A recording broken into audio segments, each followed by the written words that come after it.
بسا اوقات بہت سی محنتوں کا نتیجہ انسان دیکھتا ہے کہ ضائع چلا گیا، میں نے 10 سال محنت کی، حاصل کوئی نہیں نکلا۔ یہ ثمرات کیا ہیں؟ محنتیں، محنتوں کے ثمرات کا ضیاع۔ کوشش آپ نے کی، قسمت کی خوبی دیکھیے، ٹوٹی کہاں کمن، 2-4 ہاتھ جب کے لبے بام رہ گئے۔ Be prepared. ایک شاعر کے یہ اشعار ہیں، وہ کمیونسٹ تھا، میں نام بھی نہیں لیتا، لیکن یہ کہ یہ اسی انقلابی، چونکہ ان کا بھی ایک انقلابی نظریہ ہے، انقلابی عمل میں یہ سارے مراحل آتے ہیں۔ کوئی سیٹ بیک آیا، فرض کیجئے کوئی ناکامی ہو گئی، تو اپنے ساتھیوں کو دل بندھانے کے لیے یہ فصل امیدوں کی ہمدم اس بار بھی غارت جائے گی، سب محنت صبحوں شاموں کی اب کے بھی اکارت جائے گی۔ میرے نبی کے ثمرات کا جو لفظ یہاں آیا ہے، وَنَقْصٍ مِّنَ الْأَمْوَالِ وَالْأَنفُسِ وَالثَّمَرَاتِ، سب محنت صبحوں شاموں کی اب کے بھی اکارت جائے گی۔ دھرتی کے کونوں کھدروں میں پھر اپنے لہو کی کھاد بھرو، پھر مٹی سینچو اشکوں سے، پھر اگلی رت کی فکر کرو، پھر اگلی رت کی فکر کرو، جب پھر ایک بار اجڑنا ہے۔ ایک فصل پکی تو بھر پایا، تب تک تو یہی کچھ کرنا ہے۔ ایک مقصد ہے سامنے، انقلاب برپا کرنا ہے۔ ایک کوشش ناکام ہو جائے کوئی پرواہ نہیں، نیکسٹ، پھر تیار رہو ناکامی کے لیے۔ ایسا نہ ہو جو انگریزی میں کہتے ہیں hope for the best but be prepared for the worst. ایسا نہ ہو کہ دوسری مرتبہ ناکام ہو کے بددل ہو جاؤ، تمہاری ہمتیں جواب دے جائیں، نہیں، پہلے سے تیار رہو کہ دوسری مرتبہ بھی ناکامی آئے تو آئے، لیکن جب تک کہ کامیابی حاصل نہیں ہوتی ہمیں یہ کام کیے چلے جائیں۔ دیکھیے سیرت میں آیا کہ نہیں یہ واقعہ؟ بدر میں مسلمانوں کو فتح ہوئی تو احد میں زک پہنچی کہ نہیں؟ 70 صحابہ شہید ہوئے کہ نہیں؟ اگر ان کی ہمتیں جواب دے جاتی تو گاڑی کیسے چلتی آگے؟ تو فرمایا وَلَنَبْلُوَنَّكُمْ بِشَيْءٍ مِّنَ الْخَوْفِ وَالْجُوعِ وَنَقْصٍ مِّنَ الْأَمْوَالِ وَالْأَنفُسِ وَالثَّمَرَاتِ، ہم تمہیں لازم آزمائیں گے، خوف کی کیفیت سے، فقر و فاقے کی کیفیت سے، بھوک سے، جان کے نقصان سے، مال کے نقصان سے، محنتوں کے حاصل کے ضائع ہو جانے سے۔ وَبَشِّرِ الصَّابِرِينَ، اور اے نبی بشارت دیجئے صبر کرنے والوں کو۔ الَّذِينَ إِذَا أَصَابَتْهُمْ مُصِيبَةٌ، وہ کہ جب ان پر کوئی تکلیف آئے، کوئی مصیبت آئے، کوئی آزمائش آئے، قالوا انا للہ وانا الیہ راجعون، وہ یہ کہیں کہ ہم اللہ ہی کے ہیں، اللہ ہی کی طرف لوٹ جانا ہے۔ یہ وہی انداز ہے جو میں نے فارسی کا شعر سنایا تھا آپ کو کہ سرے تسلیم خم ہے جو مزاج یار میں آئے۔ وہ ہمارا مولا ہے، ہمارا آقا ہے، اگر اسے یہی منظور ہے تو ہمیں بھی یہی منظور ہے۔ میں نے تسلیم و رضا کی بات کی تھی نا، آپ کو کچھ شعر سنائے تھے، ایک شعر اور سنیے، اور یہ کس کا ہے؟ محمد علی جوہر کا۔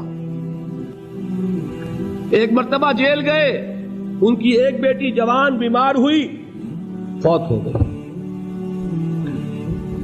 باہر چھوڑا انگریز نے، جاؤ بھائی دفن کر دو بیٹی کو۔ دوسری مرتبہ جیل گئے، دوسری جوان بیٹی اسی مرض میں مبتلا ہوئی۔ اب یہ جیل میں ہے، خبر پہنچی کہ دوسری بیٹی کے اوپر بھی اسی مرض کا حملہ ہوا ہے۔ ایک نظم لکھی ہے جس کا آخری شعر یہ ہے، تیری صحت ہمیں منظور ہے لیکن اس کو نہیں منظور تو پھر ہم کو بھی منظور نہیں۔ یہ ہے، جب تک یہ کیفیت نہ ہو اس میدان میں آدمی ثابت قدم نہیں رہ سکتا کہ میرے رب کو اگر یہ منظور ہے تو یہی مجھے منظور ہے، اور تیری صحت ہمیں چاہیے تو ضرور، لیکن ہمارے رب کو منظور نہیں تو ہمیں بھی منظور۔ راضی برضائے رب۔ وَبَشِّرِ الصَّابِرِينَ الَّذِينَ إِذَا أَصَابَتْهُمْ مُصِيبَةٌ قَالُوا إِنَّا لِلَّهِ وَإِنَّا إِلَيْهِ رَاجِعُونَ۔ نہ شود نصیب دشمن کے شود ہلاک تیغت، سر دوستہ سلامت کے تو خنجر آزمائے۔ اولئک علیہم صلوات من ربہم ورحمہ، یہی ہے وہ لوگ جن پر ان کے رب کی طرف سے عنایتیں ہیں اور رحمتیں ہیں۔ وَأُولَئِكَ هُمُ الْمُهْتَدُونَ، اور یہی ہے وہ لوگ جو کامیاب ہونے والے ہیں، ہدایت پانے والے، ہدایت یافتہ۔ اسی سورہ بقرہ میں ذرا آگے چل کر، یہ تو ہے 20واں رکوع، 19واں رکوع. 21ویں رکوع کی پہلی آیت ہے لیس البر ان تولوا وجوہکم قبل المشرق والمغرب ولكن البر من آمن بالله واليوم الآخر والملائكة والكتاب والنبيين وآتى المال على حبه ذوي القربى واليتامى والمساكين وابن السبيل والسائلين وفي الرقاب وأقام الصلاة وآتى الزكاة والموفون بعهدهم إذا عاهدوا والصابرين في البأساء والضراء وحين البأس. اب یہ آیت جو ہے سورۃ العصر میں جو مضامین آئے تھے سارے اس میں موجود ہیں. وہاں ایمان کا لفظ آیا، یہاں 5 ایمانیات کی تفصیل آ گئی، اعمال کی تفصیل آئی، اور آخری بات وہاں کیا ہے وتواصوا بالصبر، اور یہاں کیا ہے والصابرین فی البأساء والضراء وحین البأس. اور صبر کرنے والے، اصل نیکی ان کی ہے جو صبر کریں. کس میں؟ جنگ کے وقت. ذرائے باسائے، باسا کہتے ہیں فقر اور فاقہ. واحد آئے گا باس تو اس کے معنی جنگ، اور باسا جمع میں آئے گا تو فاقہ فقر بھوک. اور ذرائے جسمانی تکلیف، ضرر جسمانی تکلیفوں میں صبر کرنے والے، فقر اور فاقے میں صبر کرنے والے، اور جنگ کے وقت صبر کرنے والے. اولئک الذین صدقوا واولئک هم المتقون. یہ ہیں وہ لوگ جو صبر کرنے والے ہیں، یہ ہیں جو سچے ہیں، جو اپنے دعوے میں نیکی کے اور ایمان کے صادق ہیں، اور یہی وہ لوگ ہیں جو متقی. اگلی سورت ہے سورہ آل عمران، اس میں 2 لفظ آئے ہیں. آخری آیت یا ایھا الذین آمنوا اصبروا وصابروا ورابطوا واتقوا اللہ لعلکم تفلحون. دیکھیے یہاں صبر اور صابر جو تعلق جہد اور جہاد کا ہے وہی ہے صبر اور مصابرت. صبر ایک طرفہ عمل ہے، آپ جھیل رہے ہیں، برداشت کر رہے ہیں. صبر علی المعصیہ، صبر علی الطاعہ، صبر علی الابتلاء، یہ سب کیا ہے؟ صبر. اور مصابرت کیا ہے؟ صبر کا صبر سے مقابلہ. یہ سورہ آل عمران اب وقت نہیں ہے، میں آپ کو سناتا اللہ تعالیٰ نے کیسے کیسے مسلمانوں سے کہا. مسلمانوں تمہیں زک پہنچی ہے تو انہیں بھی تو پہنچی تھی. ان کے 70 نہیں مارے گئے تھے بدر میں؟ ان کے حوصلے جو ہیں وہ تو پست نہیں ہوئے، وہ اگلے سال آ گئے تم پر چڑھائی کر کے. تم کیوں اتنا برا مان رہے ہو؟ تمہارے دل اتنے زخمی کیوں ہو گئے؟ تمہیں تکلیف پہنچتی ہے تو انہیں بھی پہنچتی ہے. اپنی غیرت جو ہے ہمیں ذرا اس کا جائزہ لینا چاہیے.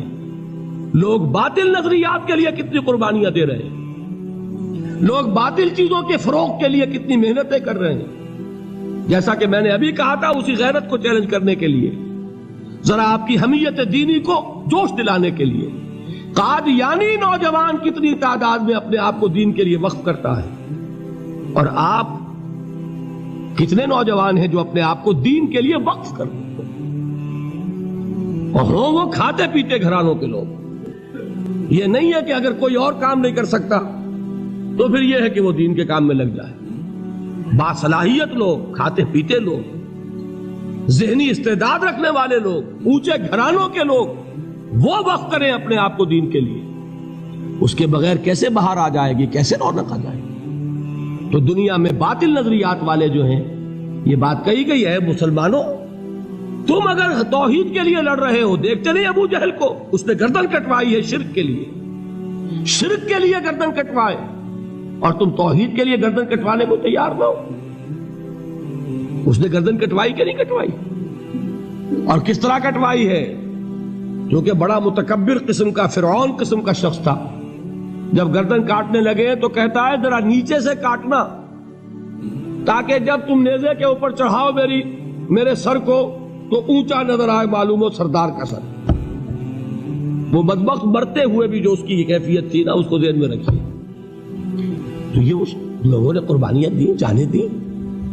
تو فرمایا اگر تم ان سے زیادہ قربانی نہیں دو گے، یہ نوٹ کر لیجئے اس کو، مجرد اگر حق کو غالب کرنا اللہ کے ذمے ہو تو آنے واحد میں غالب کر دے گا، تمہیں تکلیف ہی دینے کی ضرورت نہیں. سمجھ رہے؟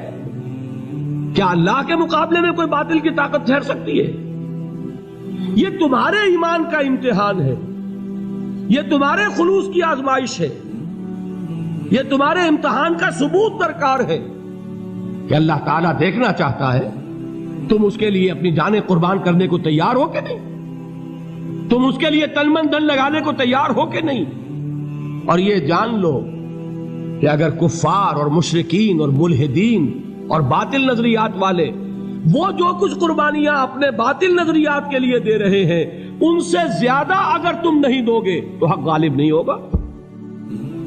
انہوں نے جو صبر کیا ہے اپنے باطل نظریات پر، اگر تم اس سے زیادہ صبر کا ثبوت نہیں دو گے اپنے اس حق پر تو حق غالب نہیں ہوگا۔ اس لیے فرمایا یا ایھا الذین آمنوا اصبروا وصابروا، نہ صرف یہ کہ صبر کرو بلکہ صبر میں اپنے دشمنوں سے آگے نکلو، ان کے صبر سے بڑھ کر صبر کرو۔